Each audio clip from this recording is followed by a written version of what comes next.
Hello, happy Wednesday, everyone. Welcome to another segment of a successful transition from monogamy to open. And today we're going to talk about relationship myths. And one of the big relationship myths that I notice in our society in general, and that affects the way people relate to relationships, whether they're exclusive monogamous relationships or some version of open, is this whole concept that our society has come up with of the soulmate. It's a fairly recent development in human relationship history. It is not something that historically has always been there. And yet, over the past few decades, it has really taken a hold in our culture, in our movies, in even the way we talk about things. You see so many people now talk about looking for their soulmate, as if somehow magically, in all of the millions upon millions of people on this planet, there is only one person who is absolutely the right person. And once you find them, everything will fall into place. All of the problems that you have in your life will disappear because you have found your soulmate. And even when you hear it said out loud, like, because most of this stuff, it's so subtle that we don't think about it. We don't really, when we say it out loud, we don't really think about it in those terms. We kind of realize that anything like that is probably should start with once upon a time and end with and they lived happily ever after. Like, we know that intellectually, and yet emotionally we still get stuck in this whole soulmate myth. It's kind of like the unicorns of mythology, and I don't mean the unicorns of open relationship mythology. I just mean the unicorns, the horses with the big horn on their head mythology.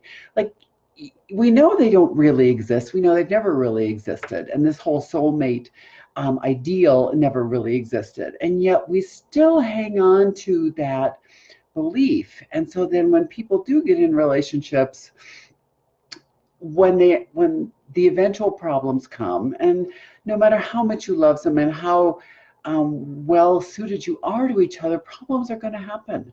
Problems are part of life, and how well the two of you deal with conflict together and how well you weather these things will make a big difference. And yet people believe that, well, if we don't weather this well together, we must not really be soulmates.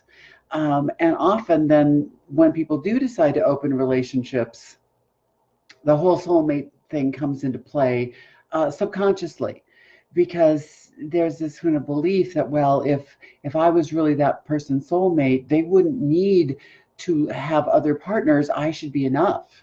I should be able to fulfill all of their needs because I'm satisfied. They're fulfilling all mine. So therefore, they should. Why aren't they happy? If they're not happy, then I must be doing something wrong. Rather than look, because again, it's that soulmate belief system that keeps getting in there and creeping in and affecting how people feel about the way their relationships are, rather than figure out how do we design something that will create what both of us need and complete and give us enough to feel satisfied and content.